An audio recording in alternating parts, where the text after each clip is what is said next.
भाषा प्रजातंत्र के शास्त्र की भाषा। हिंदी भाषा राष्ट्र की भाषा, प्रजातंत्र के शास्त्र की भाषा।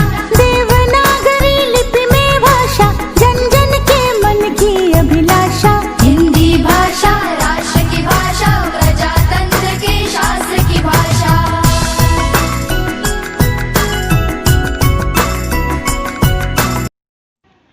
कैसे हो बच्चों आप? आशा करती हूँ स्वस्थ होंगे। स्वास्थ्य का नाम सुनते ही फल और सब्जियों की ओर ध्यान जाता है और फलों का नाम लेते ही हमें सेब ही याद आता है। तो चलिए आज हम सेब को ही लेकर पाठ विश्लेषण करेंगे। पाठ का नाम है कश्मीरी सेब।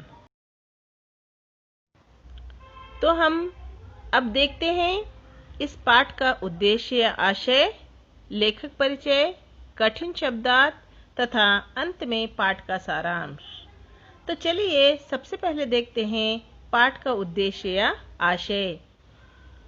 बच्चों, मैंने पहले भी कहा था कि आपकी पुस्तक में दिए गए हर पाठ तथा पद्य का कोई न कोई महत्वपूर्ण उद्देश्य होता है। कश्मीरी सेब का भी अत्यंत महत्वपूर्ण उद्देश्य है। इस पाठ द्वारा लेखक हमें उपभोक्तावाद को समझाना चाहते हैं। उपभोक्ता यानी ग्राहक, यानी ग्राहकवाद, ग्राहक कैसा होना चाहिए, उपभोक्तावाद को समझाना चाहते हैं।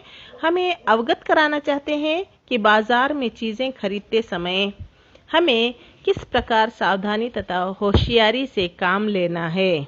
साथ ही दुकानदारों की धोखेबाजी और चिकनी चुपड़ी बातों से किस प्रकार बचना चाहिए। अब हम आगे बढ़ते हैं लेखक परिचय की ओर। बच्चों, कश्मीरी सेब पाठ के लेखक हैं मुंशी प्रेमचंद जी। इनका जन्म 31 जुलाई 1880 में हुआ। इनका असली नाम धनपत राय था। वे शिक्षा विभाग में नौकरी करते रहे। वे गरीब थे तो केवल मैट्रिक तक ही पढ़ पाए। वे यथार्थवादी कथाकार थे। इनके लेखन में हमें इनके जीवन, गांव के जीवन तथा किसान जीवन की छाप दिखाई देती है। इनके प्रमुख उपन्यास हैं गोदान, सेवा सदन, गबन, निर्मला, कर्मभूमि आदि। इनकी प्रमुख कहानियां हैं बड़े घर की बेटी, नमक का दरोगा, पंच परमेश्वर, पूस की रात आदि। इनकी कहानियां मानसरोवर नाम से संकलित हैं। तो बच्चों, हम अब देखते हैं कठिन शब्दार्थ या नए शब्दों का परिचय। यदि हम शब्दों का अर्थ समझ जाएं तो हमें पाठ समझना बहुत ही आसान हो जाएगा। इसमें कई सारे उर्दू और फारसी शब्द आए हैं, तो इसे हम देखते हैं। पहला शब्द है चौक। चौक यानी जहां चार रास्ते मिलते हों। सर्कल भी बोलते हैं हम इसको, चौड़ी बोलते हैं कन्नड़ा में। दूसरा शब्द है मेवा फरोश। बच्चों, ये उर्दू शब्द है। उर्दू में फारसी से आया हुआ शब्द है। मेवा यानी फ्रूट, फल, फरोश यानी बेचना। मेवा फरोश, फल बेचने वाला। तीसरा शब्द है नीम कौड़ी। इसका अर्थ है नीम का फल। नीम के पेड़ में जो लगे रहते हैं, नीम का फल। अगला शब्द है मोल भाव। मोल भाव यानी कीमत कम करने के लिए पूछना। चौकासी बोलते हैं कन्नड़ा में, इंग्लिश में बार्गेनिंग बोलते हैं। अगला शब्द है सेर। ये लगभग 1 किलो के आसपास वजन होता है बच्चों, जो पहले तोलने का साधन होता था। अगला शब्द है रुमाल, दस्ती, हैंडकरचीफ, तौलिया। अगला शब्द है लौंडा। इसका मतलब है, ये पंजाबी शब्द है बच्चों। लौंडा का मतलब होता है लड़के को लौंडा कहते हैं पंजाबी में। अगला शब्द है लिफाफा। लिफाफा यानी कागज का कवर, एनवेलप कवर बोलते हैं हम लोग। ये भी उर्दू शब्द है। अगला शब्द है गलना यानी सड़ना, नरम हो जाना, पकना, इसको हम गलना कहते हैं। अगला शब्द है पिचक जाना, यानी किसी और अंदर की ओर दब जाना, पिचक जाना। अगला शब्द है सुराख। सुराख यानी छेद, होल। अगला शब्द है धब्बे। धब्बे का अर्थ है निशान। अगला शब्द है भांप लेना। भांप लेने का अर्थ है समझ जाना या फिर जान जाना, जान लेना, यानी पता कर लेना। अगला शब्द है चौकस। चौकस का अर्थ है चौकन्ना, होशियार, अलर्ट। अगला शब्द है ढीलापन। ढीलापन का अर्थ है लापरवाही, निःशक्तता, लेजीनेस। अगला शब्द है साख। साख यानी प्रतिष्ठा, रेपुटेशन। अगला शब्द है चठांक।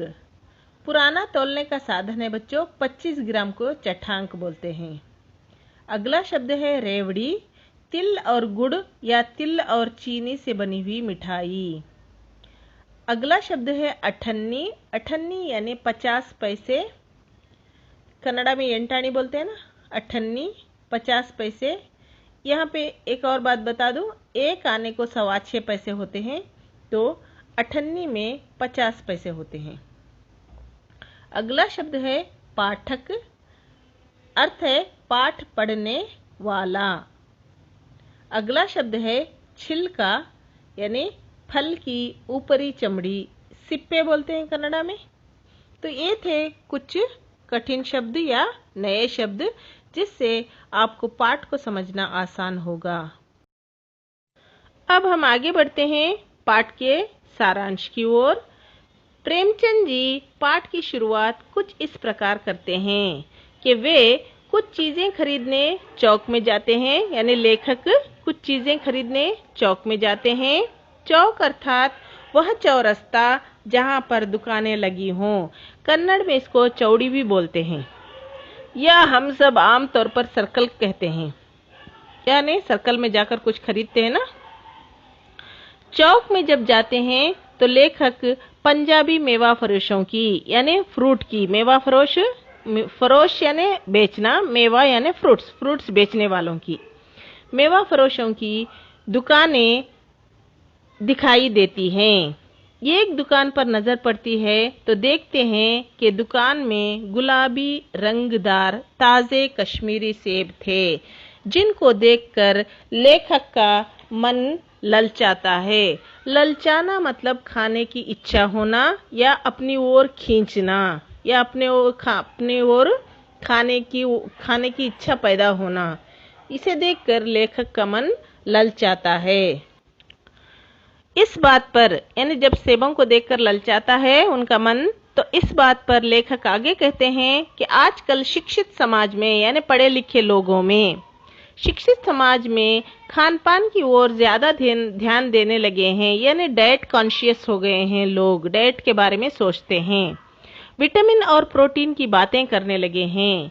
पहले जिन सब्जियों और फलों को कोई प्रधानता नहीं देते थे, अब उन्हीं में सारे गुण नजर आने लगे हैं। जैसे टमाटर और गाजर को गरीबों के खाने के योग्य समझते थे, अब वही अमीरों के खाने की टेबलों की शान बने हुए हैं। अब सेब के बारे में तो यहाँ तक कहते हैं कि रोज एक सेब खाओ और डॉक्टर से दूर रहो। लेखक प्रेमचंद जी कहते हैं, हम लोग डॉक्टर से बचने के लिए नीमकौड़ी तक खाने को तैयार हैं।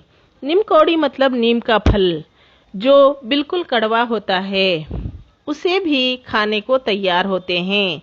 तो सेब की तो बात ही क्या है। लेखक कहते हैं, सेब आम से बढ़कर ना सही, घटकर भी नहीं है। इन सारी बातों को मन ही मन कहते लेखक सेबों की ओर आकर्षित होते हुए दुकानदार से मोल भाव करके आधा सेर सेब देने को कहते हैं। आधा सेर मतलब लगभग आधा किलो।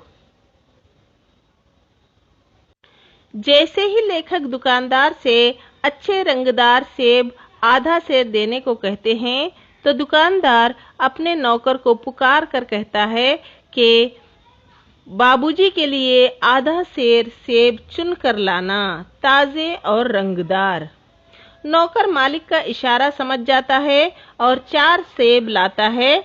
दुकानदार तौल कर लिफाफे में डालकर लेखक को रुमाल में बांध कर देता है। लेखक दाम देकर सेब लेकर अपने घर लौट जाते हैं।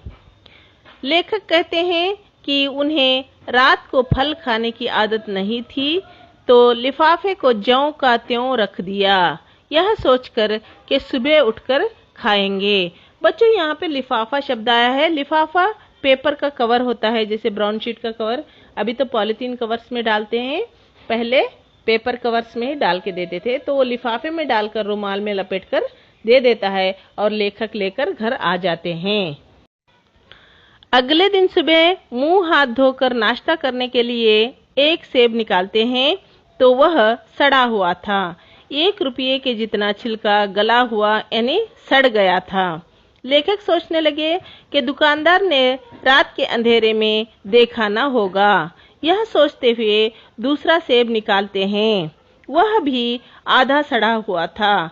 अब लेखक को संदेह होने लगा, तो तीसरा सेब निकाला, तो वह सड़ा तो नहीं था, पर एक तरफ को दबकर पिचक गया था। फिर आखिरी सेब निकाला, तो वह सड़ा तो नहीं था, मगर उसमें एक काला सुराख था, जैसे बेरों में होता है। सुराख यानी छेद। जब सेब काटा तो भीतर सारे वैसे ही धब्बे थे। लेखक कहते हैं कि एक सेब भी खाने लायक नहीं था। लेखक इस पर कहते हैं कि उन्हें 4 आने बर्बाद होने का उतना दुख नहीं हुआ जितना समाज में हो रहे नैतिक पतन का हो रहा है। नैतिक पतन यानी समाज में मूल्यों का यानी नीतियों का पतन या गिरना।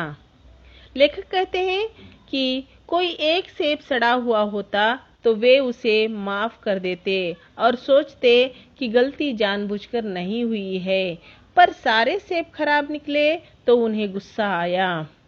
लेखक आगे कहते हैं कि इस बेईमानी में पूरा दोष दुकानदार का भी नहीं है। वे खुद के व्यवहार पर दृष्टि डालते हैं। उनका आंखें बंद करके दुकानदार को रुमाल देना, दुकानदार की चिकनी चुपड़ी बातों को सच मानना, जिससे वह समझ गया कि यह आदमी बिना अपनी सूझबूझ के खरीदारी करने वाला है। यदि घर जाने पर पता भी चले कि धोखा हुआ है तो वापस लौटाने नहीं आने वाला है। इसका मतलब दुकानदार तभी धोखा दे पाता है जब ग्राहक धोखा देने योग्य हो। लेखक कहते हैं कि बेईमानी के लिए अवसर देना बेईमानी में सहायता करने के बराबर है। केवल यही नहीं, लेखक का कहना है कि सरकारी कचहरियों में भी चाहे कितनी भी धोखाधड़ी हो, कोई जवाब पूछने नहीं जाता। यही भ्रष्टाचार को बढ़ावा देता है। लेखक अंत में तुलना करते हुए कहते हैं कि पहले व्यापारियों में अपनी साख अर्थात प्रतिष्ठा बनी हुई थी। चाहे सामान तौलने में थोड़ा इधर उधर कर ले, पर ईमानदारी बरकरार थी।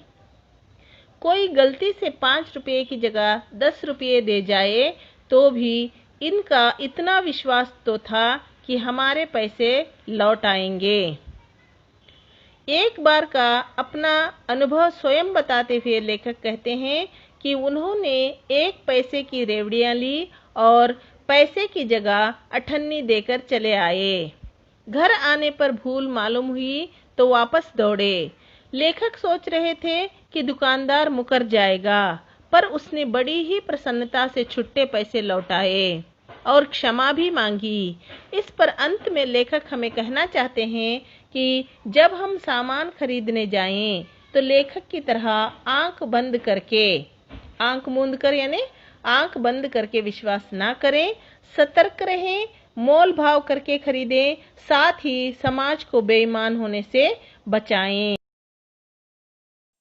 तो बच्चों, यह था कश्मीरी सेब पाठ का सरल सा सारांश। आशा करती हूँ आपको समझ में आया होगा और अच्छा भी लगा होगा। यदि वीडियो अच्छा लगे तो लाइक ज़रूर कीजिए, अपने दोस्तों के साथ शेयर ज़रूर कीजिए। यदि अब तक आपने मेरा चैनल सब्सक्राइब नहीं किया है तो सब्सक्राइब कीजिए, अपने दोस्तों को भी सब्सक्राइब करने के लिए कहिए। यदि कोई समस्या या दुविधा हो तो कमेंट बॉक्स में जाकर ज़रूर बताएं, जिससे मैं आपके लिए और अच्छे से वीडियो बना सकूं। तो मिलते हैं अगले वीडियो के साथ, तब तक के लिए धन्यवाद।